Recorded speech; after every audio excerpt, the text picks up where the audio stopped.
Hey guys, welcome back to my channel. Myself Prachi and होने वाली CM Prachi. Guys, आप लोग का बहुत बहुत स्वागत है हमारे चैनल में। और गाइस, आज की वीडियो में हम लोग डिस्कस करने वाले हैं हमारी गाइस ये वाली जो वीडियो है, ये शेयर बेस्ड पेमेंट के क्वेश्चन आंसर डिस्कशन की लास्ट वीडियो है।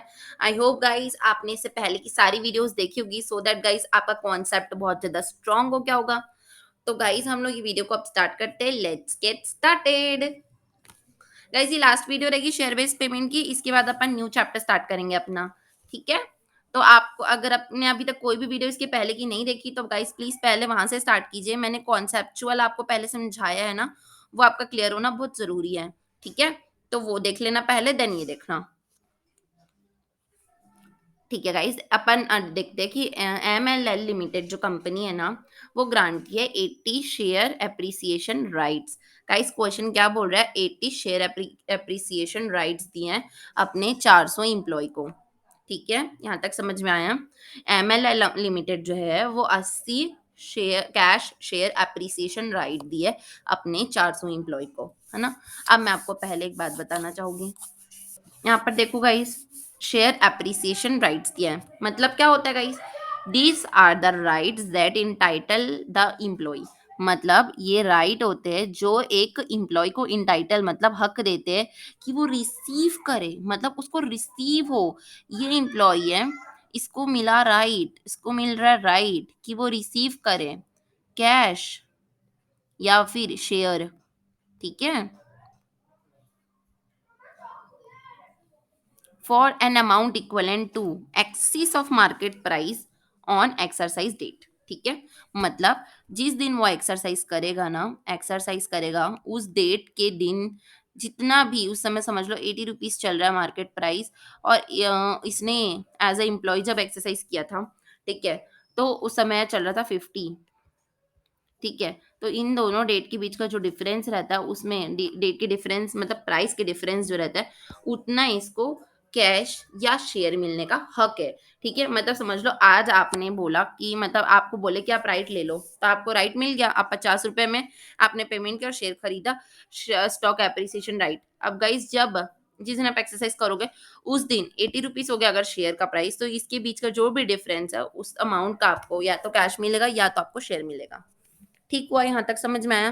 क्वेश्चन में जो वर्ड दिया था उसका मतलब समझना जरूरी है ना। आगे बढ़ते हैं अब क्वेश्चन में। ठीक है। कंडीशन क्या है कि एम्प्लॉय को 3 साल तक रहना है, मतलब 3 साल का वेस्टिंग पीरियड है एज ऑलवेज। इक्वेशन तो अपनी रहती है, अगर 80 मिल रहा है शेयर्स 400 एम्प्लॉयज को, और ये होता 1/3। ठीक, अभी तक इतना समझ में आया। अब पहले क्वेश्चन में पहले ही साल में ना 30 एम्प्लॉय छोड़ के भग गए, 30 एम्प्लॉय चले गए छोड़कर। ठीक है। और एंटिटी को एस्टिमेट किया कि फर्दर 50 एम्प्लॉय चले जाएंगे दूसरे साल और तीसरे साल में भी। ठीक है। दूसरे साल में 40 गए, और फिर तीसरे साल पे कितने गए? 30 चले गए। ऐसे एस्टिमेट किया कि 30 और जाएंगे, एंड देन फिर तीसरे साल में 40 गए, और फिर 100 एम्प्लॉय जो थे वो लोग एक्सरसाइज कर लिए अपने राइट को। मतलब समझे आप, 400 एम्प्लॉय में से अभी तक कितने एम्प्लॉय एक्सरसाइज किए? सिर्फ और सिर्फ 100। और बहुत सारे तो इसमें से भाग गए, भाग गए, भाग गए, भाग गए। ठीक है। 400 एम्प्लॉय में से कुछ कुछ भाग गए, उसमें से सिर्फ और सिर्फ 100 लोगों ने एक्सरसाइज किया अपना अपना अप्रिसिएशन राइट को। ठीक है। Another 120 employ exercise there. मतलब वो लोग चौथे साल में एक्सरसाइज किए। बाकी के जो 120 एम्प्लॉय है ना, उन लोग क्या किए? चौथे साल के बाद एक्सरसाइज किया, और कुछ लोग 5वें साल के बाद किए। ठीक है। मतलब ऐसे साल दर साल कभी भी कर सकते हैं ना एक्सरसाइज, बस 3 साल का, कम से कम 3 साल का वेस्टिंग पीरियड था, उसके बाद कर सकते थे। तो कुछ लोगों ने 3 साल बाद किया। कितने लोगों ने? 100 लोगों ने। ठीक है। उसके बाद फिर 4 साल, आखिरी आखिरी के 4 साल के लास्ट में कितने लोग ने किया? 120। और 5वें साल के आखिरी आखिरी में कितने लोगों ने किया? रिमेनिंग जितने बचे थे वो सब। ठीक है। तो अपन कैलकुलेट कर लेते हैं एक बार कितने रिमेनिंग हो गए, वो बेस्ट रहेगा, है ना। तो ऐसे सोचो आप कि 400 एम्प्लॉय थे, कितने छोड़ के गए? पहले 30 छोड़ के चले गए। ठीक है। फिर फर्दर 40 छोड़ के चले गए, एंड देन 40 फिर छोड़ के चले गए। ठीक है। तो टोटल एम्प्लॉय अपने 290 बचे थे। अब पहले साल में, पहले साल में 120 लोगों ने मतलब तीसरे साल में 120 लोगों ने ले लिया। नहीं, नहीं, 290 था ना? 100 लोगों ने लिया, फिर 120 लोगों ने लिया और रिमेनिंग 70 लोग बचे हैं। तो 70 लोग 5 में लेंगे। तो ये क्लियर हुआ? मैं लिख देती हूँ आप लोग के लिए। 400 लोग थे। सबसे पहले 30 गए छोड़ के पहले साल में। ये लेफ्ट है ना, लेफ्ट। फिर 40 चले गए, फिर 40 चले गए। तो बचे कितने थे? 290 बचे थे। ये दूसरा साल और ये तीसरा साल। 290 बचे थे। अब इसमें से एक्सरसाइज कितने लोग कर रही है? एक्सरसाइज बना रही हूँ, है ना? एक्सरसाइज कितना किए? पहले साल में 100 किए। दूसरे साल में कितने लोग एक्सरसाइज किए? 120 किए। और तीसरे साल में उसने कह दिया था कि बैलेंसिंग, तो 70 लोग ने किया। गाइज आपको यहाँ तक समझ में आया होगा तो प्लीज़ लाइक कीजिए वीडियो को। ठीक है, तो मेरे को पता चल जाएगा इतने लोग को यहाँ तक समझ में आया। क्लियर हुआ क्या यहाँ तक? कैसे कैलकुलेशन हुआ? ठीक है, आगे बढ़ रही हूँ मैं। ठीक है, the entity estimate the fair market value at the end of liability exist shown below. हमको यहाँ का लेना है। ठीक है, at the end of third year all SAR held by remaining employ vest the intrinsic value of SAR at the end of exercise is equal to the cash paid out at the end of 3, 4 and 5 shown below. ठीक है, तो guys अपन को face value दी हुई है और intrinsic value given है। ठीक है, अपन को इसके हिसाब से क्वेश्चन में अब सोल्यूशन करना है।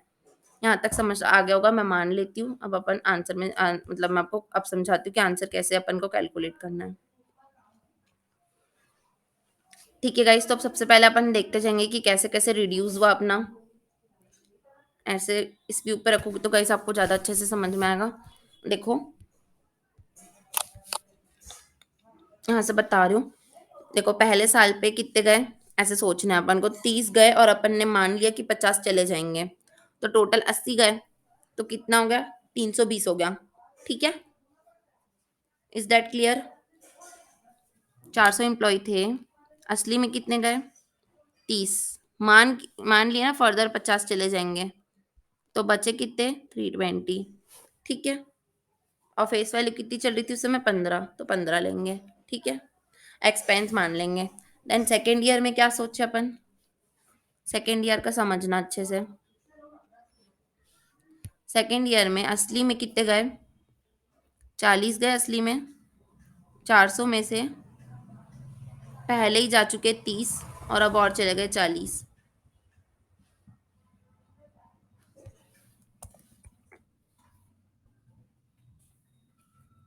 पहले 400 एम्प्लॉय थे जिसमें से 30 जा चुके हैं, तो बच्चे कितने थे? 370। उसमें से और 40 चले गए, तो 330। अब अपन और क्या एस्टिमेट करें कि फर्दर 30 चले जाएंगे, ऐसा मान रहे अपन कि और 30 चले जाएंगे। तो इसमें से 30 माइनस कर देंगे, तो कितने बचे? 300 बच्चे। अभी थोड़ा डिफरेंट कैलकुलेशन होता है गाइस। आपको आता है कि नहीं समझ में कि मैं फर्दर वाले को एक्चुअल मान लेती हूँ? मानना पड़ता है क्योंकि ऐसे ही होगा ना। तो गाइस मैं आपको एक्सप्लेन करती हूँ कैसे होता है। देखो, सबसे पहले ना क्या होता है कि अपन 400 जो अपन ने लिया है, टोटल नंबर ऑफ एम्प्लॉयज है ये। ठीक है, ये टोटल नंबर ऑफ एम्प्लॉयज लिया अपन ने। ठीक है, हमेशा अपन इसमें से माइनस करते जो लोग लेफ्ट करते एक्चुअली। ठीक है, एक्चुअल में जो लेफ्ट करते हैं। देन गाइस अपन इसमें से माइनस करते हैं एक्सपेक्ट फर्दर, मतलब एक्सपेक्ट करते हैं कि आगे और कितने लोग जा सकते हैं। ठीक है, एंड देन टोटल अमाउंट निकालते हैं अपन। ठीक है, ये एक साल की कैलकुलेशन के लिए करते हैं। सेम टू सेम गाइस, जब अपन नेक्स्ट नेक्स्ट बार करते हैं ना, तो नेक्स्ट बार में अपन सेम ही ले लेते हैं कि इतने एम्प्लॉयज थे, पहले साल में इतने जा चुके हैं। ठीक है, तो अपना अमाउंट यहाँ पर नया आएगा। ठीक है, और फिर उसमें से अपन एक्सपेक्ट करेंगे फिर से ये अमाउंट। गाइस अब एक्चुअल बन गया ये मान ले, तो रुको मैं आपको ज़्यादा बेटर प्रेजेंटेशन से बताती हूँ। यहाँ तक क्लियर हुआ आपको? फिर यहाँ पर अपना फाइनल आंसर आ जाता है ईयर 1 का। ठीक है, ये ईयर 1 का अपना फाइनल आंसर आ गया। अब अपन को ईयर 2 का जब निकालना है, तो अपने पास टोटल 400 एम्प्लॉयज थे। ठीक है, जिसमें से गाइस ईयर 1 में लेफ्ट हो चुके हैं एक्चुअल। एक्चुअल लोग जा चुके लेफ्ट करके ईयर 1 में, ये वाले। ईयर 2 में भी तो जाएंगे एक्चुअली लेफ्ट करके। ठीक है,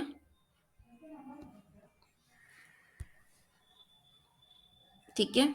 ये जो एक्सपेक्ट फर्दर कर रहे थे अब वो एक्चुअल बन चुके हैं, मतलब हम लोग पिछले साल सोचे थे इतने जाएंगे, इस साल वो असली में जा चुके हैं। नंबर सेम नहीं रहेगा बट वो फॉर्मेट चेंज हो गया, हमने जो सोचा था अब वो रियल हो चुका है ना। सेकेंड ईयर के लिए तो सोचा था अपन ने। ठीक है, तो सेकेंड ईयर में एक्चुअली जा चुके हैं। अब यहाँ पे अपन को थर्ड ईयर के लिए जो अपन एक्सपेक्ट कर रहे हैं, थर्ड ईयर के लिए जो एक्सपेक्ट कर रहे हैं उसको माइनस करेंगे, एंड देन अपना फाइनल आंसर आ जाएगा सेकेंड ईयर का। Is that clear? क्लियर हुआ क्या? एक बार और बताती हूँ, क्रिस्टल क्लियर हो जाना चाहिए। ऐसे समझो ये ईयर 1 है। रुको मैं इसको 3 पार्ट में डिवाइड करती हूँ, ईयर 1, 2 और 3।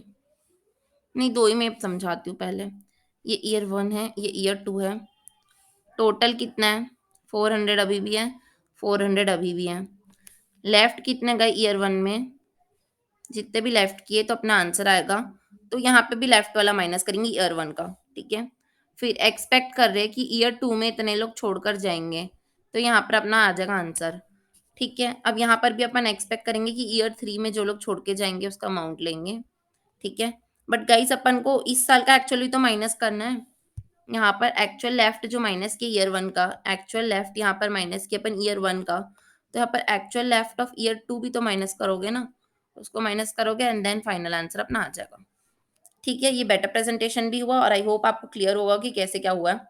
ठीक है, एक्सपेक्टेशन हमेशा आगे की लेते हैं, एक्चुअली जो जा चुके लोग उनको माइनस करते जाते हैं। ठीक है,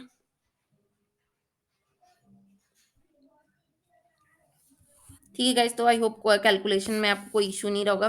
थर्ड ईयर में तो हमेशा जितने लोग जा चुके रहते हैं उनको ही माइनस करते, सीधा कैलकुलेटर उठाओ। 400 में से असली में कितने गए पहले साल में? असली में कितने गए? असली में 30 गए। असली में कितने गए? 40 गए, एंड देन असली में 40 गए। आपके लास्ट में 290 बच रहे हैं। ये देखो यहाँ पे भी 290 ही बचे, तो उस समय मैंने निकाला था तो। ठीक है, अपन इसके ये फेयर मार्केट वैल्यू से अपन फेयर वैल्यू से उसको इंटू करते जाएंगे एंड अपना आंसर आते जाएगा। अब गाइस एक्सरसाइज कितने लोगों ने किया, तो मैंने आपको ये कैलकुलेशन पहले ही सिखा दिया। 100, 120, 70 यहाँ पे सेम आ गया वही। कैसे आया एम्प्लॉयज मैंने आपको बहुत अच्छे से एक्सप्लेन किया है। अपन यहाँ पे जो सारा एक्सरसाइज करते ना उसका गाइस अपन हमेशा इंट्रिंसिक वैल्यू लेते, तो इंट्रिंसिक वैल्यू ले लेना सबका। एंड देन गाइस आपको यहाँ तक समझ में आ गया होगा कि कैसे निकाली मैंने। ठीक है, ये आया समझ में? ये तो अपने को आ ही गया होगा कि ये तो मैंने आपको बता दिया था, इंट्रिंसिक वैल्यू से इंटू करते हैं, इसलिए सारा एक्सरसाइज का वैल्यू आ गया अपना। ठीक है, अब रिमेनिंग एम्प्लॉयज कैसे निकालेंगे ये बता देती हूँ मैं। देखो 290 एम्प्लॉयज थे, जिसमें से 100 लोगों ने सारा एक्सरसाइज कर लिया, तो बचे कितने? 190। अब 190 लोगों को करना है। जब 190 लोग बचे थे ना, ऐसे सोचो कि 290 एम्प्लॉय बस थे हमारे पास, जिसमें से 290 में से 100 एक्सरसाइज कर ली, तो अभी 190 बचे। सेकेंड ईयर में 190 लोगों में से 120 लोग एक्सरसाइज कर ली, तो अभी 70 बचे। और 70 लोग पूरे कर लेंगे तो कितने बचेंगे? 0। ठीक है, तो ये ऐसे कैलकुलेशन आया। 190 माइनस 100, 190 माइनस 120 और 120 माइनस 70, तो अपना आ जाएगा। कैलकुलेशन बेसिक वाला हो गया गाइस। अब अपन एक्सपेंसेस वाला करते हैं डिस्कस, कैसा आएगा। ठीक है, तो गाइस 400 एम्प्लॉयज थे अपने पास सबसे स्टार्टिंग में। हम्म, सबसे स्टार्टिंग में 400 एम्प्लॉयज थे।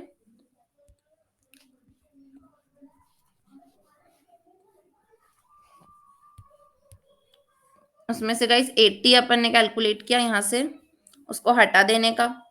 हटा दोगे तो नंबर ऑफ एम्प्लॉयज बच जाएंगे 320। ठीक है, 320 है। अब 80 क्यों लिए ये बताना है मुझे आपको। तो 80 एप्रिसिएशन राइट्स दे रहे थे गाइस, आप क्वेश्चन की पहली लाइन में लिखा है कि 80 कैश एप्रिसिएशन राइट दे रहे थे। तो गाइस जब आप 80 एप्रिसिएशन राइट दोगे तो हर एक इंसान को 80 शेयर्स दे रहे हो आप। ठीक है, इतने एम्प्लॉय बचे थे 320, उसमें से हर एम्प्लॉय को आप 80 शेयर्स दिए हो और एक शेयर का प्राइस 15 रुपए है। ये देखो यहाँ पे दिया है। ₹15 है एक शेयर का प्राइस। तो 15 लिए और 1 डिवाइड बाय 3 करते हैं क्योंकि 3 साल वेस्टिंग पीरियड है, अमोर्टाइज़ करते हैं। तो पहले साल का गाइज़ आपको एक्सपेंसेस समझ में आ गया होगा और वही हमारा लायबिलिटी बन गया है।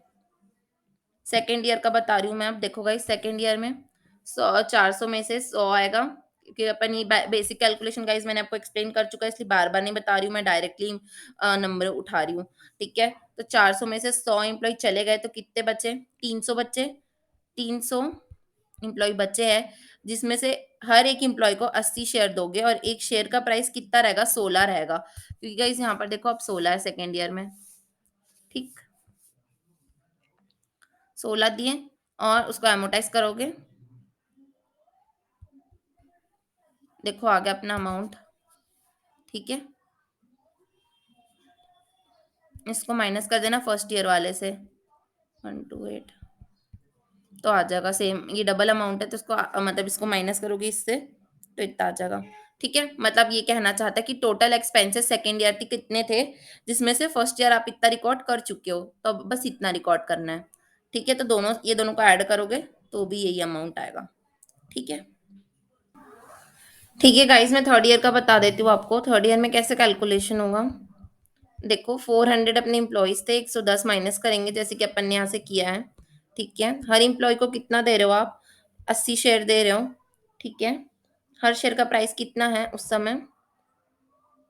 18 है। तो ये आंसर आएगा गाइज आपको। ठीक है, ये अपना आंसर आएगा, आप इसको लिख लीजिएगा 147,600। ठीक है गाइस, इसमें से अपन माइनस करेंगे जो थर्ड ईयर में लोग एक्सरसाइज किए सार को। ठीक है, तो सारा एक्सरसाइज कितने लोगों ने किया गाइस? 100 एम्प्लॉयज ने किया है। ठीक है, 100 एम्प्लॉयज ने सारा एक्सरसाइज किया। हर एक एम्प्लॉय का मतलब अपन ने कितने कितने शेयर्स दिए थे उनको? 80 शेयर्स दिए थे ना। और शेयर का प्राइस कितना है? 15 है। तो 1,20,000 माइनस कर दो इसमें से, आपका आंसर आ जाएगा गाइज।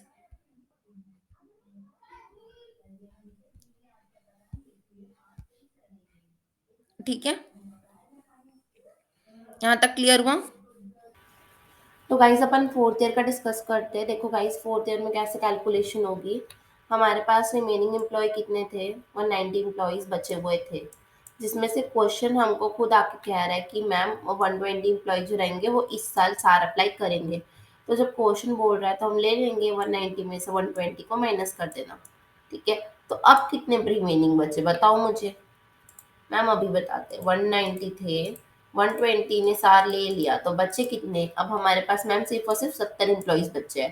ठीक है, अब ये जो 120 एम्प्लॉयज है, ये जो पूरा इसका कैलकुलेशन है, उसके बाद ये जो 80 है, 80 तो हम लोग शेयर्स दे रहे हैं, है ना, 80 शेयर्स दे रहे हैं, और उसका यूनिट पर यूनिट है, ये पर यूनिट यहाँ से आया, देखो फेयर फेयर मार्केट वैल्यू है उसका। ठीक है, उसमें से अपन माइनस करेंगे उतना, कितना? देखो 120 लोगों ने तो ले लिया, हर हर एक को अपन 80-80 दिए हैं, 80-80 शेयर अपने हाथों से। और हमेशा जब एक्सरसाइज होता है तो वो एंट्रेंसिक वैल्यू पे होता है, तो वो 20 लेंगे। तो इससे ये वाला क्वेरी सॉल्व होगा कि ईयर 4 का कैलकुलेशन कैसे होता है। मैं फिर से बता रही हूँ, 190 रिमेनिंग एम्प्लॉयज थे, जिसमें से 120 लोगों ने एक्सरसाइज कर लिया, तो हमारे पास रिमेनिंग 70 बच्चे हैं। हर इंसान को 80 शेयर देने का जिम्मेदारी हमारा है, तो हम देंगे। और 21 उस समय का मार्केट वैल्यू है, फेयर मार्केट वैल्यू। ठीक है, उसमें से माइनस करेंगे 120 जो कि इम्प्लॉय ले गए, जितने इम्प्लॉय ले गए, कितने शेयर ले गए? एक एक जन ने 80-80 ले गया, और उस समय एक्सरसाइज के टाइम पे इंट्रिंसिक वाली 20 थी, इसलिए ऐसे कैलकुलेशन हुआ है। आई होप गाइस आपको इसका आंसर निकाल लोगे, आप इतने इंटेलिजेंट हो। ठीक है, देन गाइस ईयर 5 का बहुत ध्यान से सुनना। ईयर 5 में क्या हुआ? हमारे पास कोई भी एम्प्लॉय नहीं बचा, जीरो हो गए हमारे एम्प्लॉयज। ठीक है, रिमेनिंग एम्प्लॉयज जीरो हो गए, उसमें से अपन माइनस करेंगे वो एम्प्लॉयज जो अभी इस साल एक्सरसाइज करने वाले हैं।